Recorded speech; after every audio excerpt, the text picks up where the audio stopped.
It's Thursday, July 30th, 2020. I'm Rim. And this is Geek Nights. Tonight, we are talking about power tools. Got any opening bit? I got nothing. I got nothing except train games. Do we have any opening bit other than train games? I played some Burning Wheel last night. It was a good Burning Wheel, but that is not an opening bit make.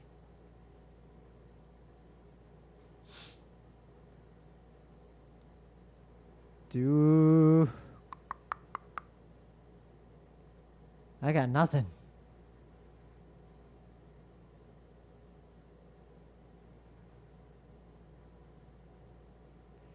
Maybe we just don't do an opening bit.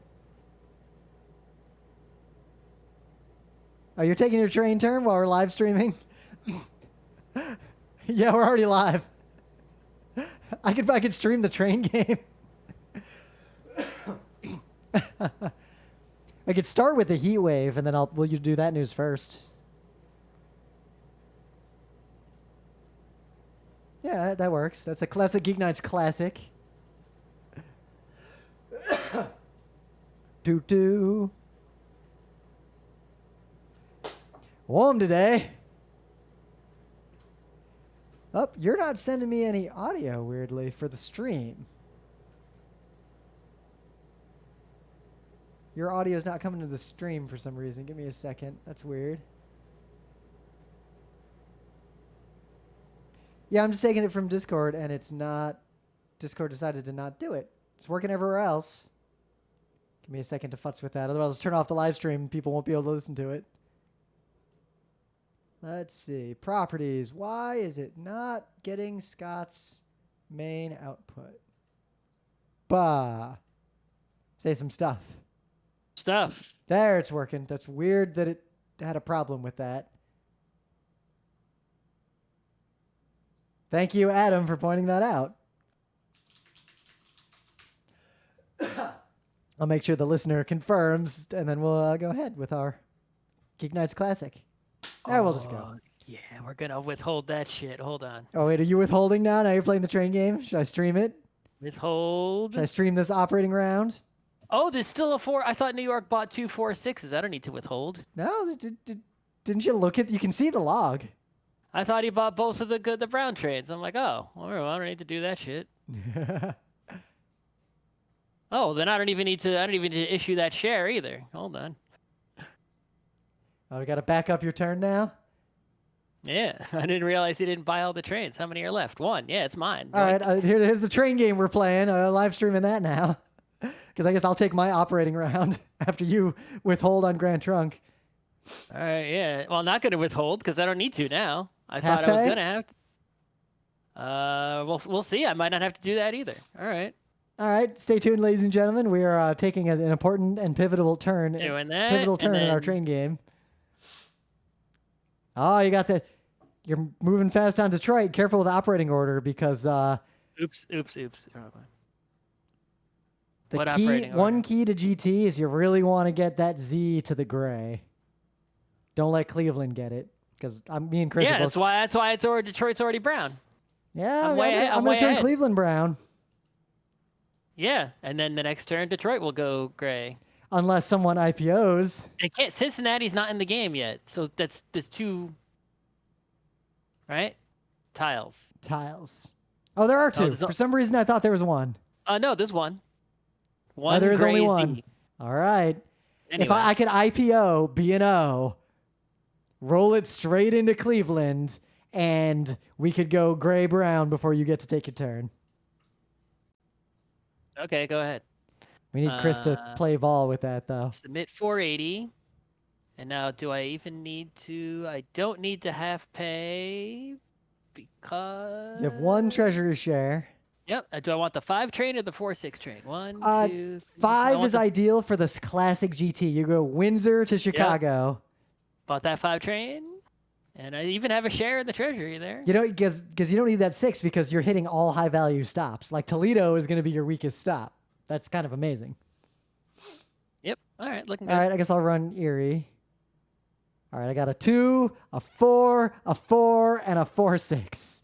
Let's not issue a share. My only mistake was not buying that one train earlier. That's probably what's going to make the difference. All right, let us upload Cleveland to Brown.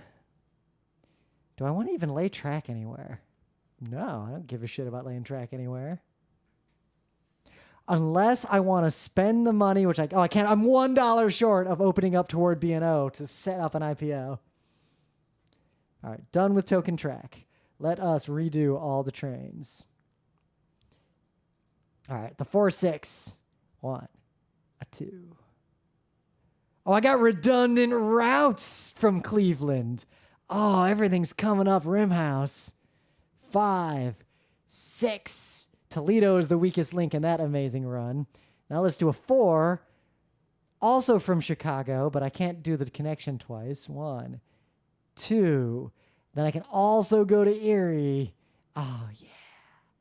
Oh, yeah. The problem is one of these 4s is going to get underutilized. Because I can only use... I'm already hitting this twice. Let's change that. Let's back that up. Let's back that 4 up.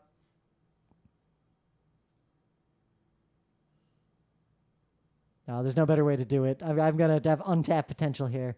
All right, so let's go out of Chicago to Cleveland, to Erie, to Buffalo. That still doesn't get any better. And then I run this 4 like a 2 one time, which feels bad. Oh, no, there's a space opened up in Detroit, right? 1. Clear train. All right. Start in Toledo. Go to Detroit. Go all the way around to Port Huron. I can't hit Detroit twice. So let's go Toledo, Detroit, up to Port Huron, and then Sarnia. Yes. And then the last one is Binghamton, Salamanca. No, fuck that. Yeah, that's the best I can do. That is the best I can do. 760 is not a bad payout. 760. What? 760. I don't fuck around in these train games. On 12 stops. I could withhold it to buy the D. I think I want to pay out to my 4 shares though. That's a lot of money.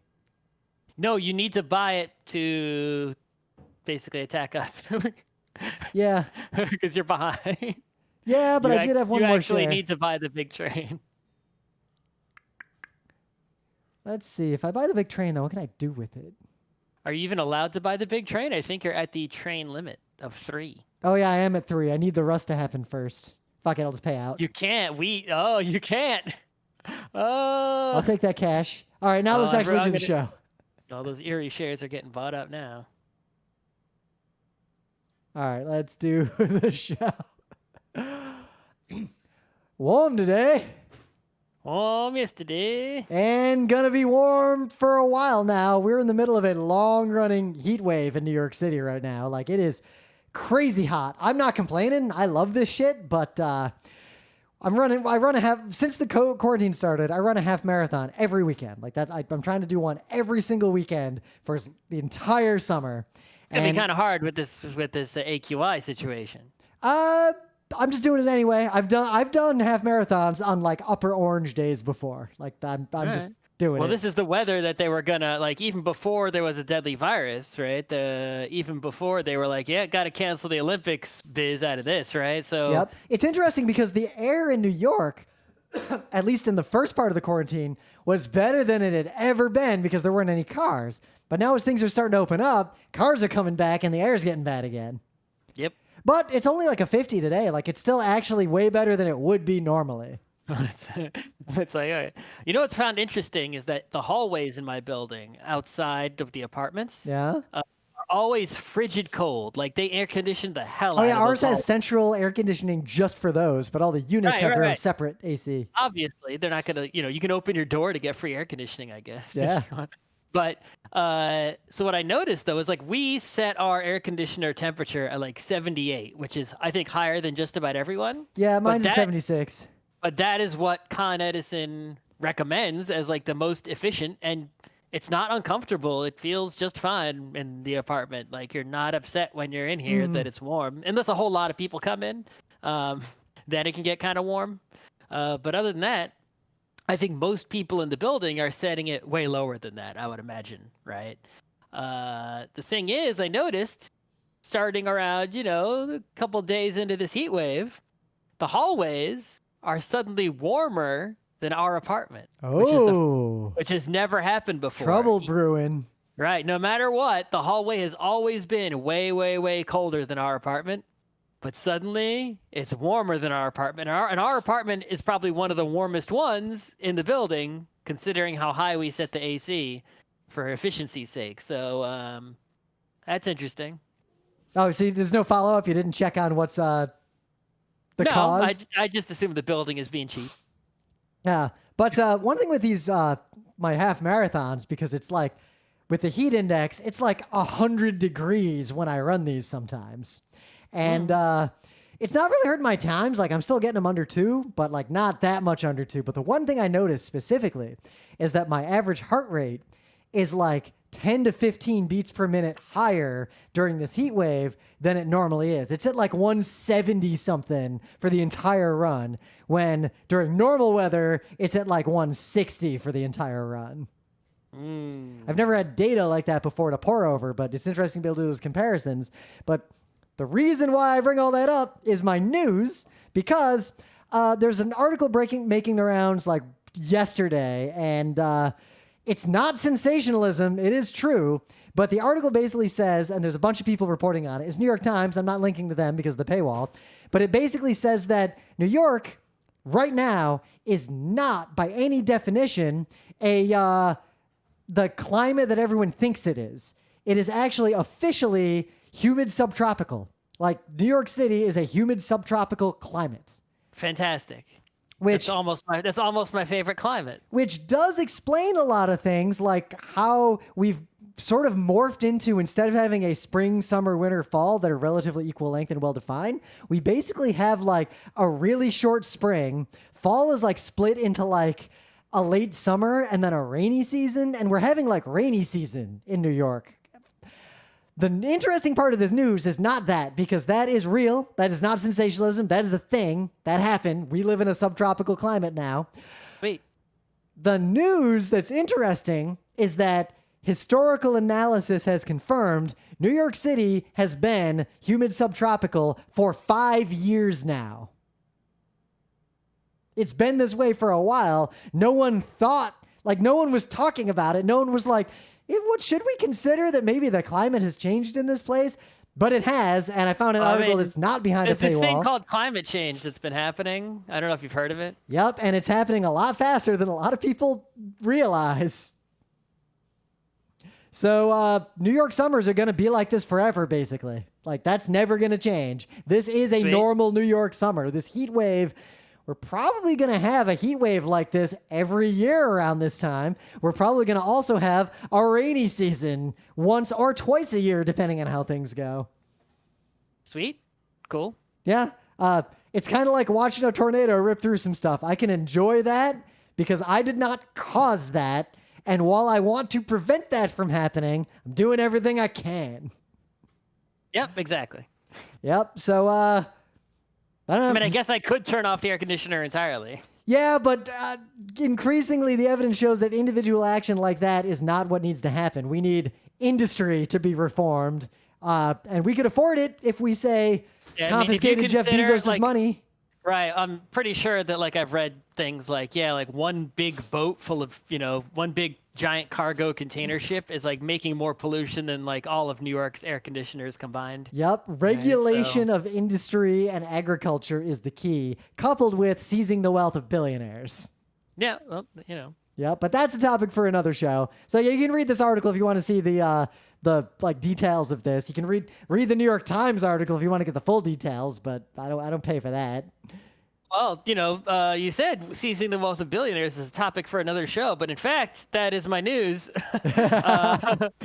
So, there have been various times throughout the U.S. history, where the CEOs of major technology companies or other notable nerds, like, have been called in to, congressional hearings to bear witness under oath, right?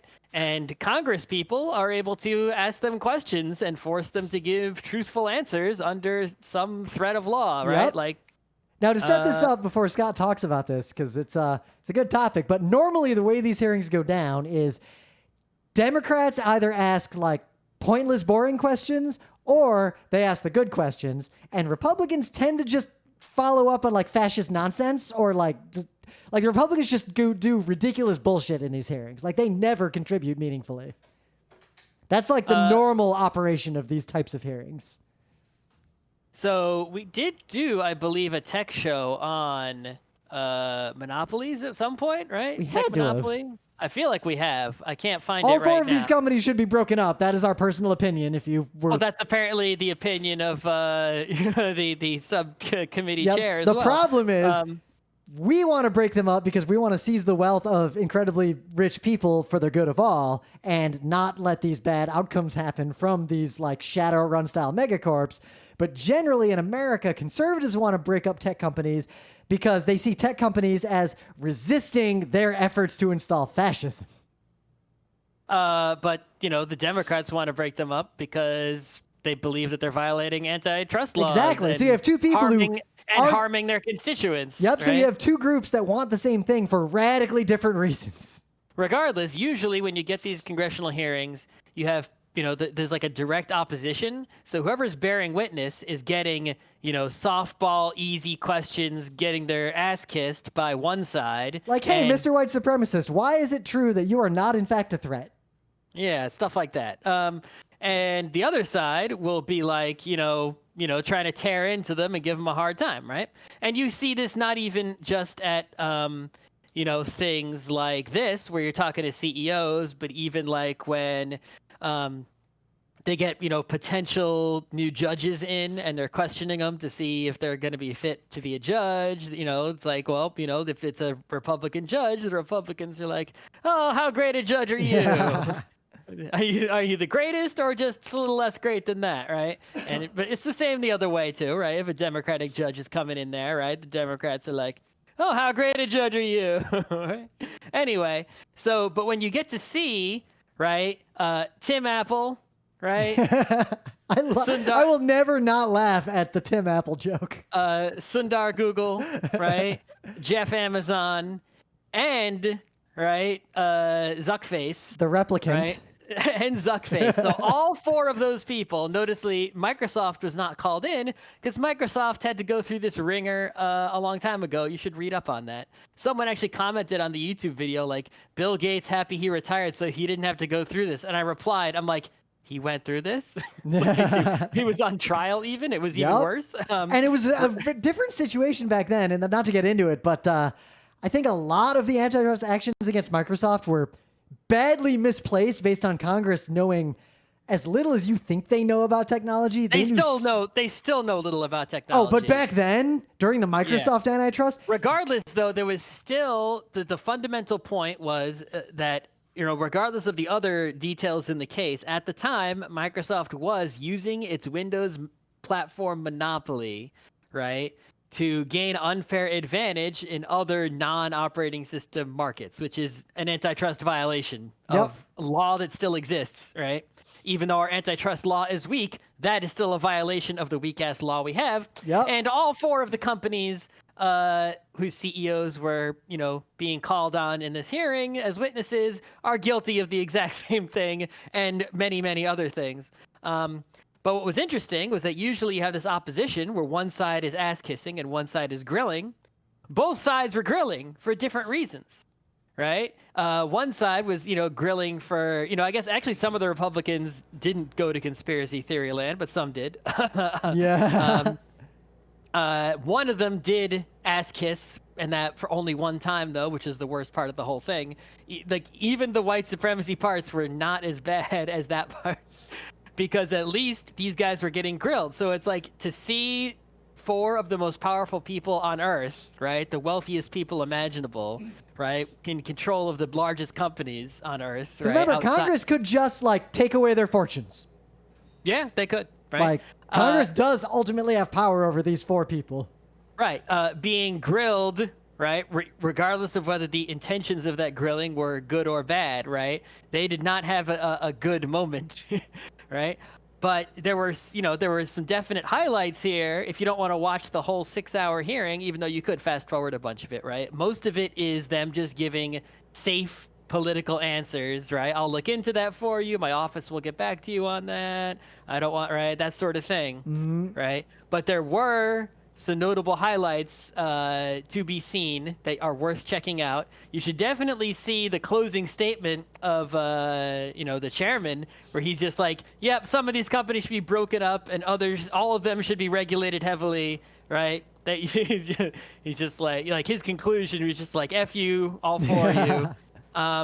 I think Tim Apple got off a little easy because his company actually is less of a monopoly than the others, right? Is like the only real thing they can go on after him for in terms of antitrust is the App Store, right? With his 30% cut.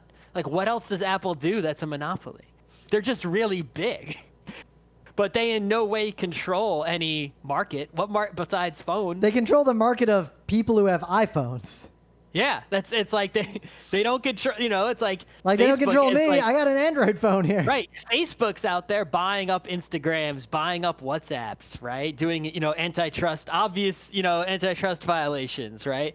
Amazon, you could go, oh my God, you can't even begin with them, right? And of course, Google just using their power, the fact that they completely own search to then control everything else, right? YouTube, advertising, and phones, and this and that.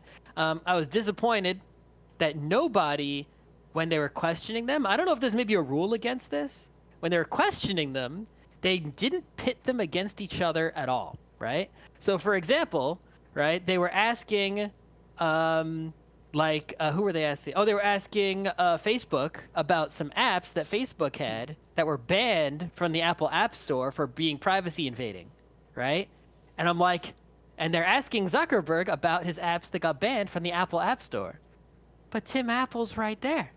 Ask Tim Apple about Facebook's apps and why he banned them from the App Store, right?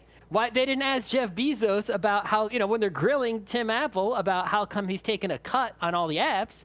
Why don't you have Jeff Bezos, who's right there? Because his Kindle app, you can't buy a Kindle book in the Kindle app on the App Store because he doesn't want to let Tim Apple what take do you want the Sergeant of Arms to walk over there and put a knife in the middle of the room, and then they will be instructed on what to do? All the witnesses and a couple of the Congress people were on video. Yeah, right? I saw people critiquing their backdrops. Which was notably Cisco WebEx, and the CEO of Cisco was not there. Juniper competes with Cisco. They were not using FaceTime or Google Meet or, right? But yeah, there was also my favorite part was when they asked about whether China steals technologies from U.S. companies, and everyone gave a wishy-washy answer, and piece of shit Zuckface, who gave shitty answers to everything else. This one question, which was asked by a white supremacist, by the way, right? He asked the question for xenophobic and racist reasons against China. Asked in bad faith. Right? But the question is a legitimate one. Do you think or know of Chinese government stealing technology from U.S. companies, which they absolutely do, right? They don't respect the intellectual property laws of any other country, right? And whether those laws should be respected is another question entirely. But do they steal? Yes, they do. Tim Apple, whose factories are in China, gave the wishy-washy answer, right? Google, who hopes to do business there, gave the wishy-washy answer, right? Jeff Bezos said, "Yeah, I heard of it, but it's never happened to me." Right? I don't know any specific instances. Okay. Right? And Zuckface says, I believe it is a well-recorded and well-established fact that they do it. And I'm like, thank you. That's the only good thing I've heard you say in your whole life. And why couldn't you answer every other question that exact same way, you coward? So you should watch it for that. And there you go. But yeah, this is maybe the best congressional hearing I've watched since there were like those IP hearings back in the day where like Zoe Lofgren was giving him the grill, right? Oh, With like the yeah. ISPA business back in those days, right? I've seen a few good ones over time. Yeah, there's good ones out there. And if you like this kind of action and you don't want to watch it for 6 hours, right? I suggest what you do is go and find the YouTube channels or social media accounts of your favorite Congress people, right? Because they will post clips of themselves having good moments. My favorite, everyone loves AOC, but my favorite is actually she's up there, right? Top 5, easy, right? But Katie Porter is actually my favorite. If you go and look at Katie Porter's YouTube channel, all she posts is videos of her grilling the shit. I was disappointed she was not here to grill these 4 people. Right? Because man, she nails them good. And yeah, so that's my news. This is a big deal. It's Monday stuff, but I'll put it on Thursday. Yep, I actually have a Monday news around a specific instance of China stealing data from American companies, but I want to save it for Monday because I want to talk about the exploit specifically. Ooh. It's an interesting story about a tax app. I got it queued up. One last news if you didn't notice. So it turns out Donald Trump, our president, killed Herman Cain. Indirectly. He had a rally, during the pandemic and encouraged people to not wear masks. Herman Cain appears to have gotten the coronavirus at that rally and is now dead. I don't know what else I need to say about that. That happened, and I think it's going to keep happening because there's been a sort in America where generally conservatives are resisting wearing masks and taking basic precautions, and non-conservatives are wearing masks and taking basic precautions. And we're seeing this start to affect our electoral politics. Well, I'm really curious, right? It's like I would like it if people stop dying. That would be ideal. Yep. But what if America decides on its own that only a subset of the population will die at a much higher rate by their own choice? But the problem is, from what I've seen statistically, it's that people with less money are more likely to get COVID-19 and die and be unwell. So I'm really curious, is the disease killing more poor left-leaning people, or is it killing more right-leaning people who refuse to wear masks and take precautions? Yep. Well, masks and precautions, all the polls and studies I see seem to indicate that non-white people comply way more than white people do. Liberals comply way more than conservatives. But urban people comply way more than rural people. Do they die less? Well, the people who are complying more have less money. Yep. But if they live in a place where there's more compliance, they are safer than if they lived in a place with less compliance. But those places also have more people.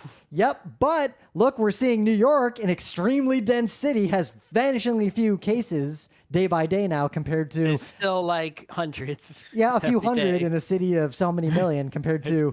It's still not great.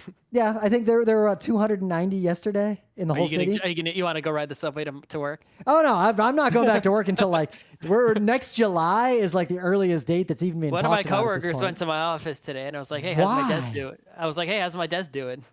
Like, I don't think I'm going to go back to my office in 2021 the way things are going. I don't think so either. Yeah. But anyway, on a much lighter note, it is time for Thinkings of the Day. This is a real short video. It's 37 seconds long, but it is a sound that you are very unlikely to hear, and it's a sound that if you do hear it, you are probably involved in a very, very bad situation. It is the sound that a giant turbine engine makes if you drop a screw into it. Uh-oh. This is a turbine engine that they have cut off of something and cut the shaft out of for reasons. Like a jet engine? Basically, yeah. Yeah. And they've got it just laying there.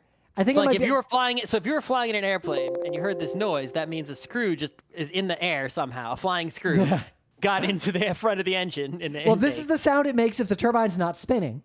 Like you're working on it, doing maintenance, and you drop a screw into it.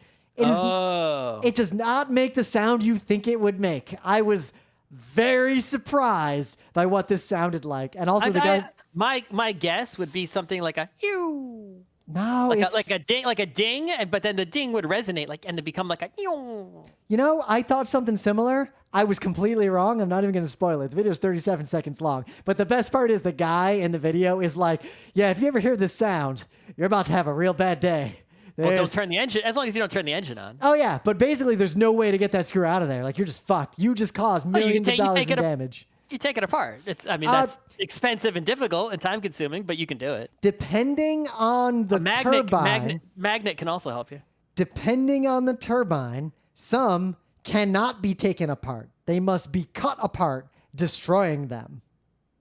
Why would you make something like that? Depending on what that thing. How is it made? Everything that's made can be unmade. Scott, imagine. Here's the analogy. There are fancy suits and dresses that are used for special occasions where you are sewn into them, and they cannot be removed except by cutting. And to put them back on requires being tailored and re-sewn. Yeah, but you can still tailor and re-sew. Yeah, you could rebuild the thing, but sometimes a piece might be forged or cast in one piece where there is no way to access the internal parts of it because you need it to be one piece for its own materials. Well, how would the screw get in there then if it's one piece? If there's an opening in the front. If there's an opening, then you can use a little, what's that, the arthroscopic surgery, right? Yeah, you may be able to. It depends. Anyway, this video will tell you you will hear what this sounds like because the dude just drops a screw into a turbine and you will be surprised by the sound. All right. So my thing of the day. So in Japan, there was a television show called Mito Koman. I don't know if I'm pronouncing it correctly, but it was one of those period dramas, right? That took place in olden times, right? And it actually ran for an insanely long period of time from the late 60s to 2011. I think the show ended. It's what Wikipedia says anyway. This is a super popular, long running, TV drama that was in prime time.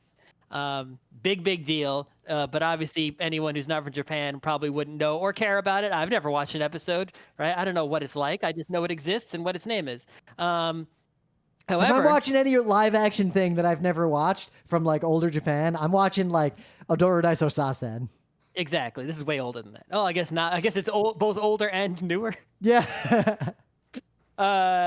Anyway, so what I do know about, right, is that this is Neil Nadelman's YouTube channel. Yeah, in the year 1991, right, a student at an art school made a student film, and the student film is Godzilla versus Mito Koman, right? So it was basically it's about, right, Godzilla fighting, Mito Koman from that TV show, right? In case you don't know who Mito Koman is. Now you know. And the thing about this student film is that the person in the film who is basically doing everything, this one student, what's his name? The name is in the description, Shinya Takashita. This guy did absolutely everything in the film. Directed the film, right? Shot the film, right? As a student, he wrote the film, did everything, right? Including acting as every single character in the film. And not only the characters like Godzilla and Mito Koman and Mito Koman's followers that you would expect, but also as characters such as the power lines that Godzilla grabs onto or gets thrown into and things of that nature. It's only 11 minutes long. I hope he got an A on this. It is a legendary. It's not anything new. It's just something that's new to, I think, a lot of nerds out there. I've known about it for quite a while, and I was just digging through my YouTubes, and I was like, hey, here's the thing of the day. People probably haven't seen this. We didn't use it as thing of the day before. Check it out. It's pretty cool. Yeah. In the meta moment, the book club book's kind of on hold because we don't really have time to read during this quarantine. We're stuck at home. We're not traveling. Yep. We're playing a lot of train games. Follow me, follow Scott on YouTube and all the other places we're doing stuff because we keep doing stuff. We're trying to do the stuff that we can do from home without having to go out anywhere. I don't know. I got nothing else. I guess we could just list off, in case for some reason someone listening to this does not know every place you can find us on the internet. There is our website, frontrowcrew.com. Yep. There is a forum at community.frontrowcrew.com. There is a forum at forum.frontrowcrew.com that is read-only that preceded the current forum at community.frontrowcrew.com. There are 3 Twitter accounts, my Twitter, Rim's Twitter, GeekNights Twitter. There is a Facebook page that it barely works. I don't know if anyone goes to it, but it exists. Yeah, delete your Facebook accounts. We have a GeekNights Instagram. That's also Facebook, I guess. Yeah. I have an Instagram. They're not posted to very often, but they exist. We have a Discord server that you can join. It's moderately rocking. There's stuff going on in there. We have, I guess, the stupid Patreon. Don't give Rim any money. Give your Rim money to something worth giving money to. But that's where there's sideshows, like, which you don't have to pay for. They're mostly public, those things. Like, me and Emily are reviewing every Disney theatrical animation in chronological order. Okay.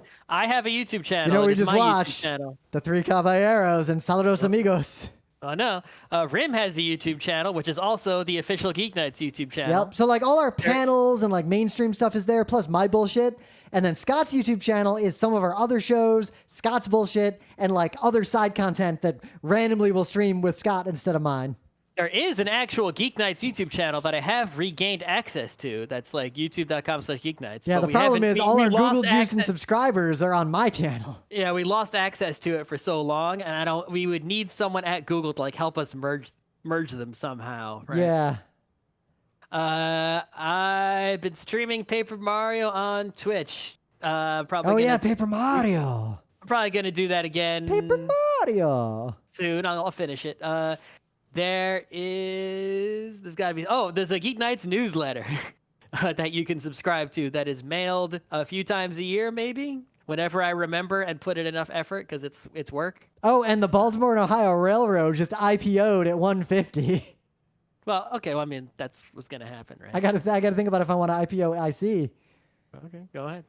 Anyway, we're playing train games still. You should find us on the internet. All right. So let's get into it. Power tools, completely nice, generic topic. I guess.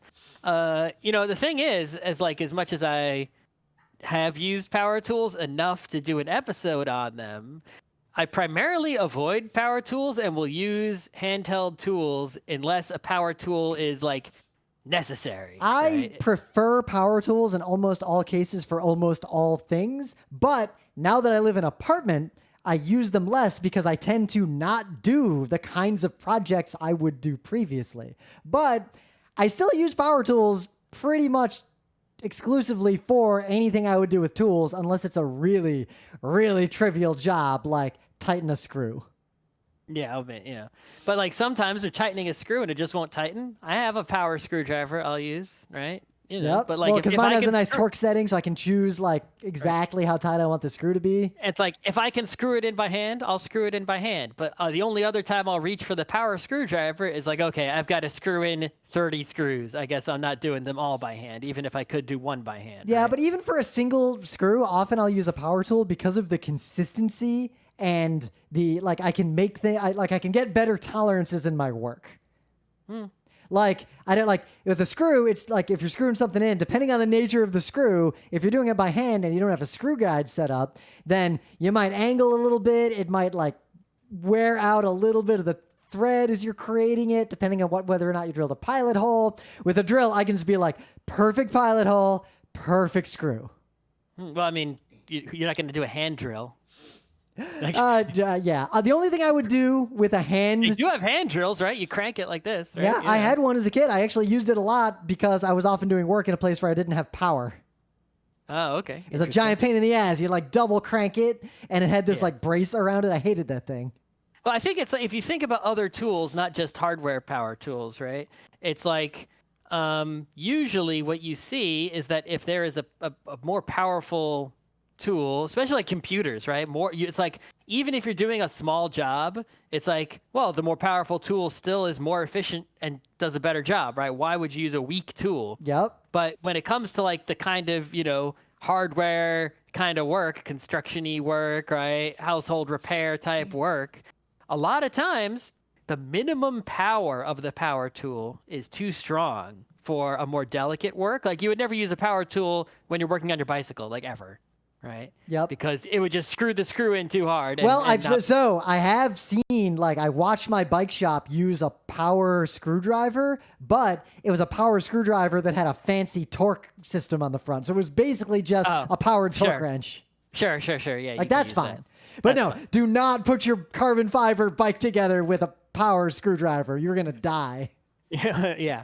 But yeah, it's just like it's surprising how it's like you're like, oh, just more power, right? So for example, on a power tool, for example, we talked about this during kitchen appliances, right? But it's like my stand mixer. It's like there's not really any reason to mix by hand so much once you have the stand mixer, right? It's like it's just even at because it has such a weak power setting, it's like it can do everything. Yep. Right? Well, that's it. Good power tool. Like, there are a lot of people have only ever experienced crappy power tools. Like you go to Sears. Not that Sears will exist much longer, if it even still exists. Does it? I don't think it does. I don't think it does either. You go as a kid, like you go to Sears and there's like a $20 power drill. That piece of shit is too powerful for anything you're gonna do, and is gonna break if you do anything that actually requires power. But I just always think back to in middle school shop class in 6th grade, the dude who was running that class asked one question of the class. He gave us a test out like midway through the class, and this was going to be our grade. It only had one question on it, and the question was basically, there is a cheap option for a tool, like a $1, like the cheapest version of this tool that exists. There's the $40 version you'd buy at like a Sears, and then there's the professional one. And the question was just, when would you use each one of these 3 tools? And, well, I mean, the cheap one, if that's all I can afford, and it's going to get the job done. Yep. Right? If I'm going to do a job once, like if I need to buy a tool to like change the oil in a car once before I sell that car, I will buy the cheapest possible tool. If I hang stuff on my wall, like I don't hang things on my wall that often. I don't need a laser leveler. I can use the bubble. It'll be good enough because I'm not doing it that often. But if I was hanging stuff on my wall every day, I'd have a laser leveler. And I think about that a lot, kind of like with chairs and everything else in my life. I either buy the cheapest thing that will do the job, or I will buy the correct tool for the job. And I try to avoid anything in the middle. All right, but yeah, so let's talk about specific power tools, right? Yeah, what's your favorite power tool? Well, I have a story about the nail gun. I got a nail gun story. Ooh. Right? So with the nail gun, if you don't know, it's just like a hammer and nails all in one, right? You put nails in it. Yep. You push it up against something. You pull the trigger, and it fires a nail into whatever you're pushed it up against. They're pretty much for if you got to hammer in like 1,000 nails, like if you're roofing. Like I've only ever used a nail gun in my life for roofing, never for any other task. So there was one time I was not part of the group at school that would did anything involving drama or the school play. But one time I was in AutoCAD class, and the teacher who taught the AutoCAD class was one of the shop teachers who was in charge of that. And one time we just sort of left class, just like, I don't remember what the circumstances were, but like class just sort of casually ended. I think because the teacher was working on that instead. So I went, and I was just like, all right, I'll hammer this. I think they were making a boat. What play has that Shuffle Off to Buffalo song in it? I'll Google it. Oh, you're gonna Google it? 42nd Street. That was the school play that year, 42nd Street. And they were making a big boat. I've never actually seen 42nd Street. I've seen clips from... It's good. Yeah, I should see it. So there was a boat that they had to make for the set, right? That people go up the stairs on the boat, and there was like an upper deck, right? Sort of thing. It looked kind of like a helm, but on like a cruise ship kind of situation. Anyway, so just hammering, the frame of the thing was existing already, but we were hammering just wooden boards to the panels onto the side of it, right? So that it was solid and not just a wooden frame. And I was just using, a hand hammer and nails, right? And I was going very, very slowly, but I was doing okay, right? And the teacher had a nail gun. And of course, the teacher was the kind of teacher who would fool around and like pull back the safety on the nail gun and just shoot nails around. Yeah, that's always a good time. Not at anyone, right? Obviously at other things, right? That wouldn't cause damage. My middle school shop teacher had a lot of, hey kids, watch this lessons. Yeah, exactly. Which were always super fun. Sure. So then eventually, I've been sitting there for a while, right? And the shop teacher's just like, all right, you're taking too long. He comes over with the nail gun. He's like, bam, bam, bam, bam, bam, finishes, basically what was going to take me probably another hour in less than a minute, right? The nail gun. But the nails that he put in, right, were the heads on the nails were smaller. So that could be a positive or a negative. I guess pulling them out would be harder. I don't know if that's true for all nail guns. When's the last time I used a nail gun? Probably then, in the year 1998 or 99. Yeah, right? I was like 15 the last time I touched a nail gun.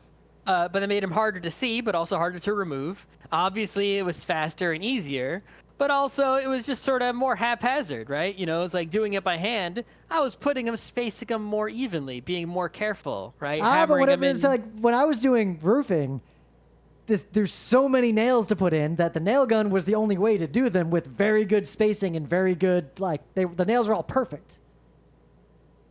Like, I actually found the nail gun was not a haphazard way. Nail gun was for precision and repeatability. You were just being lazy. Well, the teacher did not precisely. He just sort of went around the edge, like. Which makes sense if you're making a set for a play that's going to run for, what, 2 weeks? Right. All right, and that was the lesson that I learned right then. Right, do the minimum effort for the maximum payoff? A lesson that I learned from that teacher, right? Great teacher, because, I mean, he successfully taught me a lesson that I remember to this day, therefore great teacher, right? You can't see it from your house. Right? He's like, yeah, you could bang a nail into this all janky, right? Even someone sitting in the front row will never see it. That is the same advice that we always gave to people at RIT. No matter how we nail this in, right? As long as it's important that it's put together well so that the students in the play don't fall down or hurt themselves, right? But other than that, it's like, as long as it looks good enough, even if we spend the time here, an extra hour to make this absolutely perfect, right? The people in the front row will not notice any difference from the job that we have done in 5 minutes. Yep. That's the same philosophy that led us to the radical realization at RIT. The low B is the most efficient possible grade. There's no pluses or minuses. Getting 80% is the same as getting 89%. So you would actively, aggressively seek that low B. In terms of appearance, right? Not in terms of other things, right? Yeah. And so I think that is really, not only a great life lesson, but also the essence of the power tool, right? It's like, yeah, if you saw something carefully by hand, right? Or like you sand something carefully by hand, right? As opposed to using a power sander or like a belt sander or something, right? But I'm going to sand something much better with a power sander and a buffer than I would by hand. Like much more delicately, much more controlled. Well, not if it's small. Right? Well, if it's really small, what am I doing? That's finishing work. That's a very different ball game. I'm just saying, like, you're doing, something carefully. You can like I would never tap threads. Like if I was putting threads into a piece of metal to be able to put a screw in it later, I would never use a power tool for that. I would definitely use like a manual tap. Right, but I'm saying it's like when you're doing something by hand, you're looking at it very closely, noticing very, very small details, right? But the thing is, no one else will ever notice those small details. You're wasting your time, right? It's going to look incredible if you don't. Yeah, but it depends on what you're doing. Like, the saw is not a good analogy because if you're sawing wood, your hand sawing will always be a messier job that'll be less precise and less good than using an actual table saw or a bandsaw or something. Like, you're not going to do as good a job. It could be some filing action, right? Filing is not sawing. I said sawing. You want to talk about filing? That's a totally different ballgame. Let's talk about metalworking. I spent a lot of time working on stuff as a kid. You can file wood. Yeah, I guess. Like you can shave wood too. Anyway. Got a plane? You gonna plane some wood? You ever plane wood? No, but I've seen people plane wood. Planing sucks. Yeah. You need arm strength to plane stuff. If I had to, because I have a lot of anecdotes, but most of them are either like a kid cut his finger kind of halfway off in middle school because he was trying to sand a piece of wood by holding it up to the side of a bandsaw because he was a moron. What the fuck? That's a thing people do. I saw people do it more than once. I don't know. Our shop classes stress safety so much, and nobody hurt themselves. Oh yeah, if the teacher wasn't around, kids immediately started trying to launch drill bits out of the drill press. Everyone followed the safety protocols very carefully. I'm skimming through the Wikipedia article. There's a list of power tools. One of them that's listed is just the crusher. What is the crusher? It's a crusher machine designed to turn large rocks into smaller rocks or to turn smaller rocks into sand or rock dust. Okay, let's not mess around with that. Yeah, I've never used a crusher in my life. I think it's also just growing up, we didn't have a lot of power tools, right? It's weird. I think the totally different childhood. I grew up with Other than like, it's like our garage was full of power tools, and like I used them for projects. My grandpa we didn't had have a a full garage. woodworking shop, like a complete industrial woodworking shop. My grandpa had a shop, right? And he had like a table saw and some other stuff. My grandpa's shop was 2 stories and had an entire production line. Yeah, not that big. It was just he had multiple table saws. He had he had a bandsaw, he had a jigsaw, and then he had his high precision jigsaw. Yeah, we had like drill. We had a sander that shakes like right, power sander. Yep. But it's like we just mostly used not power tool. Yep. I guess the power tools I use the most are like Dremel's a power tool. I use Dremels and drills the most, but I think that's just because as I became an adult and did not own a house anymore, the kinds of projects where I would use any other power tools, like back when I made that DDR pad, I used a whole bunch of power tools to make that DDR pad. I don't do things like that anymore because I live in New York City. So all the stuff I've done recently is all drills. It's all just drill stuff. If I lived outside of the city, I think I would invest in like a relatively cheap drill CNC and probably use that for a lot of my projects. Yeah, I think if I did have more like a space and was working on stuff, what I would be doing is, as I was working on projects, right, I would buy tools as needed. Yeah. Right. And I would assess what the thing I did. I didn't do as a kid because we just had all the tools that I would do now. Because I didn't do this when I made that DDR pad, which meant every couple days I'd go, oh, fuck. And then I'd go to the hardware store and buy like a tool I didn't have. And then a few days later, oh, fuck, I'm missing yet another thing because I didn't plan this project. I would plan the project, figure out what parts would need like a real modern power tool to make it efficient or good, and then buy all the tools I needed before I started the project. And I would never buy a tool I didn't have a project already lined up for. Something else I noticed is that, like the first power tools that I used were all plug into the wall. Like the drill that I still have. Batteries barely existed back then, so your only options... It was a plug into the wall drill, right? I had a lot of pneumatic tools too. Yeah. We had an air compressor. I'd fire that thing up and plug the pneumatic tools in. Yeah, that's the good stuff. Yeah, we had a pneumatic drill. That thing made so much goddamn noise. All right, but battery-powered stuff did come, right? But a lot of it was weak. Like the battery-powered screwdriver I have is actually extremely old, relatively speaking. It must be from like maybe the 90s or early 2000s. I don't even know. But it's actually not that powerful. It kind of goes, it doesn't go like, right? It spins very slowly and weakly. We had an electric lawnmower, and even that had a cord going all the way back to the house because lithium-ion batteries did not exist back then. We had gas lawnmower. We had plug it in. But that's what I'm saying is that the lithium-ion battery is, we think of it always in terms of phones and our electronic devices. It was actually a huge development for power tools because now, you don't have to plug them in, and they can be powerful. And they won't be as heavy, right? My current drill and they won't run out of energy in like 5 minutes. Yep, and especially once they standardize, like depending if you buy from like the same company or like the same set of companies, you can buy generic batteries that will work in all your power tools. That changed everything because my first even my vacuum is like a battery vacuum now. I don't have to plug it. It was the first vacuum I've had in my life that didn't have to be plugged into the wall. That wasn't just like a little dust buster. Yep, the tool I had the most fun with though, like because for whatever reason my middle school had like a really advanced shop. Like we had a plastics lab. Like we had all these different plastic forming tools and all sorts of fun nonsense. You lived in white people town. No, this was when we lived in the poor town before we moved to the white people town. Oh, okay. I never took shop once we moved to Sterling Heights. I didn't take shop in high school. I only took shop in middle school. I didn't take shop in high school either. I took, like I said, AutoCAD, right? But but they had all kinds of fancy stuff. They had actually an entire garage you could learn, like, to be an auto mechanic in my high school. Oh, we had that too, and I kind of wanted to do it, but that class always filled up.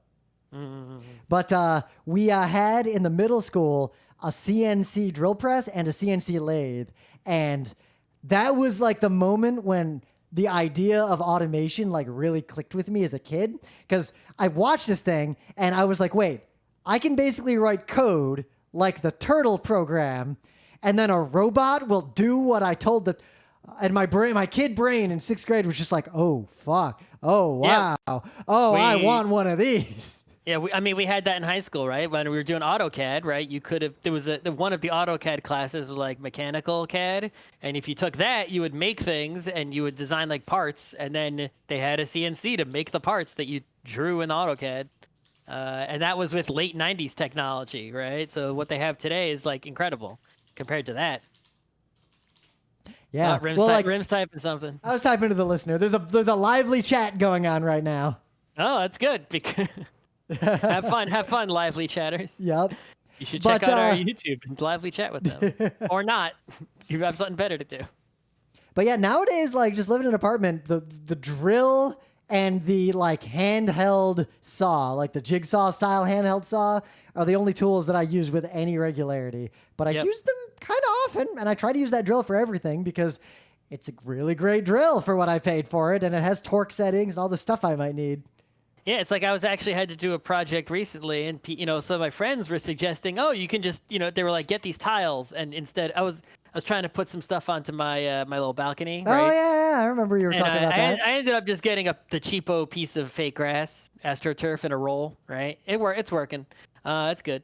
But they were like, yeah, you can get these patio tiles, and I'm like, whoa, those actually look way better, and I think they might have been way better than the fake piece of grass. The problem is, to cut a tile is not something you can really do without a power tool. And it's like, and depending on the tile, you might want like a water cooled like table saw.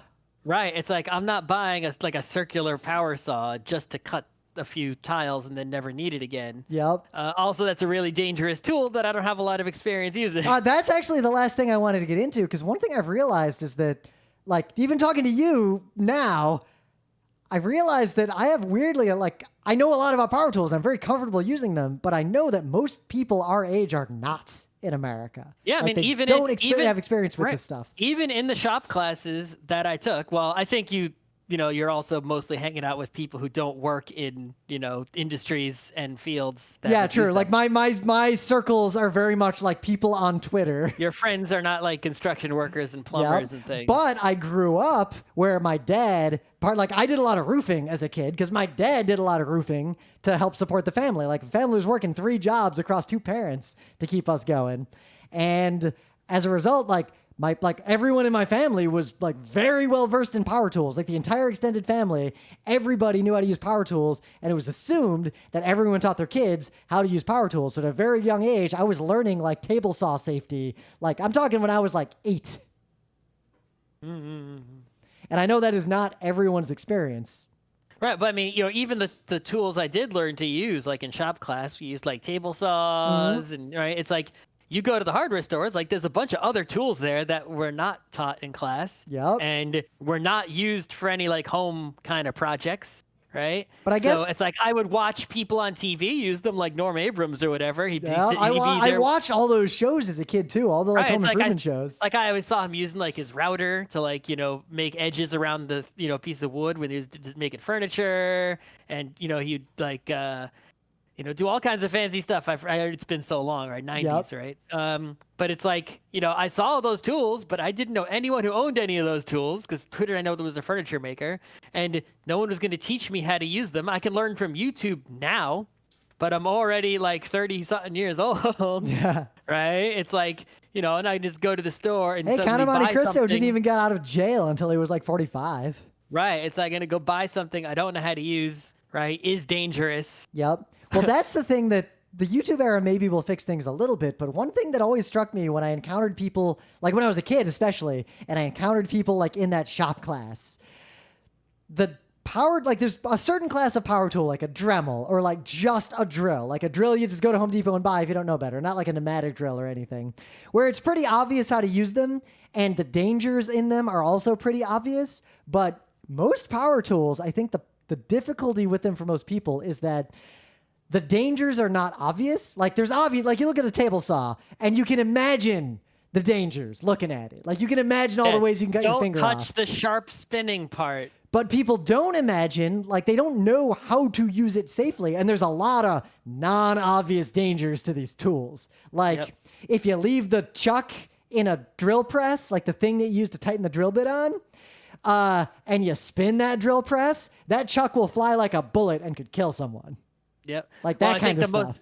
the most dangerous thing that the thing I'm scared of the most is the lathes, right? It's like, lathes it's only scary because you're right next to it and you can't wear gloves because you really got to have that fine control. You just got to be confident in your abilities. There is this thing that is spinning really fast, and it's like, oh, it's just like maybe you're making a table leg, right? Yep. It's like, or maybe it's a metal. It could be a metal lathe too, but I prefer CNC lathes because while I was very comfortable working with lathes, that was a younger Rim who was more reckless. I don't know if Rim today wants to just like be working up close with a high speed, powerful lathe. It's like, okay, so there's like a thing spinning really fast, and it's like, so you poke it with tools to grind away and around evenly, right? But hey, it's like, well, what if you're wearing like, you wouldn't even think about it. It's like your hoodie has some strings coming out. Oh, I think about that. That was a big part of my childhood tutelage in power tools. Right. It's like one of the strings from your hoodie goes down into the lathe a little bit while you're leaning over it, gets wrapped around, and it basically was going to pull your head and smash it. Yep. Right? But also, don't lean over the lathe. Make sure the lathe is high enough to where you can work from the side. Like it's right. There's this whole concept because it's in industrial stuff too of any power tool has like safe lanes and dangerous lanes. Like imagine like planes or rays radiating out from the tool where there is more danger than other places you could be standing. Shake hands with danger. Shake hands with danger. Right, but yeah, it's like I think that's the fundamental thing is you have a power tool. Churva in the chat is just like, shit, y'all know my expertise, and even I maintain a healthy fear/respect for lathes. That's right, the lathe is super dangerous. Yeah. Yep. Well, rotational injuries are the scariest injuries. Yep. Crushing is like a number 3 on that list. Yep. But don't Google some of the other ways you can get hurt with power tools. When you gain efficiency, right? Since I'm used to working with computers, right? Efficiency gains with computers, right? If you use more powerful tools, and this is like a famous writing by Neil Stephenson, The Whole Hog, right? Yep. Where he compares the Unix operating system to this drill made by the Milwaukee tool company, the Whole Hog, which is just a ridiculously powerful drill that is not for normal people. I've heard they maybe don't make it anymore, or the current model isn't as strong as the old model or something like that. Regardless, where it's like, yeah, look, the operating system is more powerful, but also you can mess up because it's more powerful and it is less, mechanisms, safety mechanisms and restraints on it. You could end up deleting all your files by accident and you're just screwed. Yep. Right? Like if you set the torque settings wrong on a fancy drill and you try to like screw a drywall screw in, you might just go and put a huge hole in your wall and destroy everything.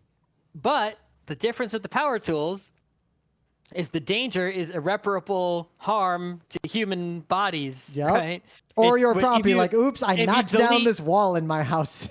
Right. Unless you're working on medical devices or something like that, or aerospace software or something of that nature, right? Messing up is just gonna hurt data or maybe cost someone money. It's not gonna do there is a confluence between the two where there is still harm. Medical equipment. I said that already. Act 25. Yeah, I said that already. I think there's more instances of that than people realize, though. There's a lot. Probably a lot. Yes. I mean, cars. Like every car has a lot of computers in it doing stuff. That's the thing. Is like a car is a power tool, right? Yeah. In a arguably. way. Yeah. I mean, lawnmower is even listed in Wikipedia as a power tool because I've used a non-powered lawnmower before. I used it once. It sucks ass. Well, I'll qualify. It's great. And I was mowing a really great as long as you maintain it and keep the blade sharp. Sharpening the blades is not worth the effort. I used one to mow a very, very tiny New York City lawn, like the tiniest, and it still sucked. Oh, my grandparents had one. It was great. You could mow we had like an acre lawn. You could just mow it. It was fine. But you had to sharpen that shit every time you used it. That took longer than mowing the lawn. It was not. I think yours just wasn't sharp. It was very sharp. I don't think it was sharp. If it was sharp and well made, like. Manual mowers are really, really easy to use. Just pushing it was just so heavy to push. Oh, that might just be a Scott problem. I was pushing it. It was like,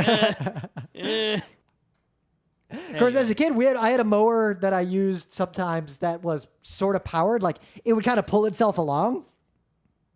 Oh, we didn't have that. Yep, we had that. That was real nice, except sometimes it would pull a little too far and I'd have to like mess with it to like not let it go into the sidewalk or go where I didn't want it to go. It was not super safe either.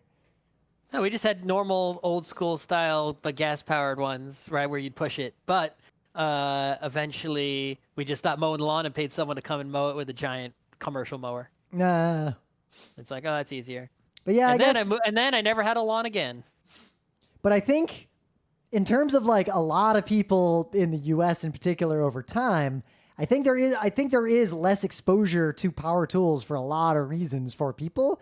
And I don't know if that's necessarily a bad thing.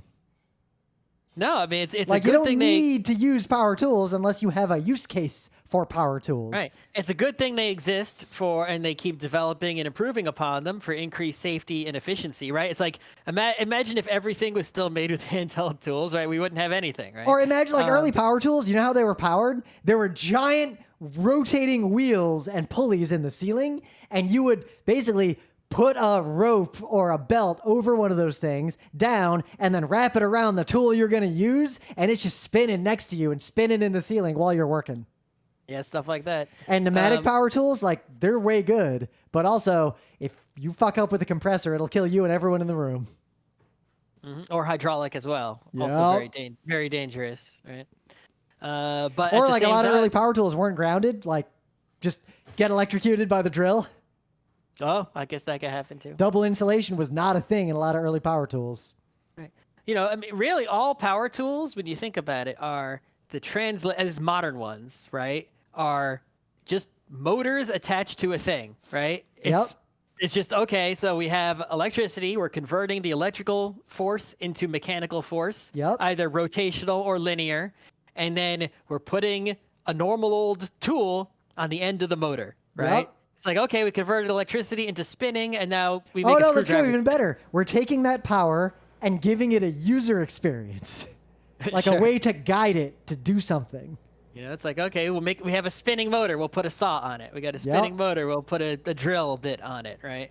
We'll have a spinning motor. Okay, well, we'll put some gears to make it into something linear. You know, but I guess in terms of like practical advice to the people listening to this show, what I would say is there's a certain low tier of power tool that everyone should probably have and be able to use, like Dremels and like low-powered power drills. A Dremel is definitely the nerd's best friend, right? Oh my God, a Dremel and like one real handheld drill. And the soldering iron, which I guess is a power tool, even though that uses heat and not mechanical energy. Yeah, and I guess there also isn't really a pre-power equivalent of that. What are you soldering before you had a soldering iron? How you doing that? You just welded. Yeah. How are you welding is a whole different topic we're not talking about. I don't know. Here. How did they connect wires to vacuum tubes back in the day? I don't know. Solder existed then. Solder must have existed. So did soldering irons. Yeah, electricity's been around for a long time. When did they not exist? And using electricity to make metal hot has existed for as long as humans have harnessed electricity.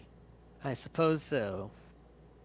But basically... Anyway. Other than that low-tier stuff, don't buy a power tool unless you understand it and understand why you need it and what it will do for you compared to a much safer non-power alternative. If you can answer all those questions, you're good to go. I'd also make sure it's something you're going to use frequently, right? More than once? You can rent a power tool, of course. That's a good idea. I have many times in my life rented power tools. That's if just you're only going to use it a few times... it's like doing it by hand is still, even if it would have saved you like 2 hours on 2 jobs, right? If you're never going to use it again, you're better off just spend the 2 hours, use a handheld, whatever, right? All right, I think we're done with that. Okay, fine. 107 people. This show got some engagement for some reason. People are bored. I don't know. Yeah, it seems